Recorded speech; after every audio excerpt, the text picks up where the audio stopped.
عیسائیوں کا وفد جب غرناطہ پہنچا تو کیا دیکھتا ہے؟ ایک بچہ ہاتھ میں تیر کمان لے کر کھڑا ہے اور اداس ہے۔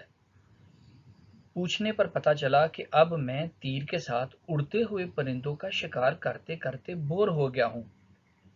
اب میرا مشغلہ تیر کے ساتھ دریا میں موجود مچھلی کا شکار کرنا ہے۔ عیسائی وفد سن کر دنگ رہ گیا کہ جس قوم کا بچہ اتنا اچھا تیر انداز ہے، وہ قوم میدان جنگ میں شکست نہیں کھا سکتی۔ وہ وفد واپس گیا اور بڑی سوچ و بچار کے بعد نوجوان لڑکیوں کے وفود دوستی ثقافت کے نام پر مسلمان ملک میں بھیجنے شروع کر دیے۔ کچھ عرصہ گزرا، اس بے حیائی نے کام دکھایا اور مسلمانوں کی غیرت کو دیمک کی طرح چاٹ لیا۔ اب وہی عیسائی وفد دوبارہ آیا، ساحل سمندر پر اترا تو کیا دیکھتا ہے؟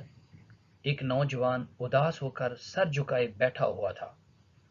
پوچھنے پر پتہ چلا کہ اس کی محبوبہ نے ملنے کا عہد کیا تھا، لیکن وہ بے وفا نکلی اور ملنے نہ آئی۔ عیسائی وفد سمجھ گیا اب یہ ٹوٹے دل ناکام عاشق تلوار کا بوجھ نہیں اٹھا سکتے۔ انہوں نے مسلمانوں سے جنگ کی اور انہیں صفحہ ہستی سے مٹا کر رکھ دیا۔ اب غرناطہ، اشبیلیہ، تلیطلا وغیرہ میں صرف بسیدہ عمارتیں رہ گئیں،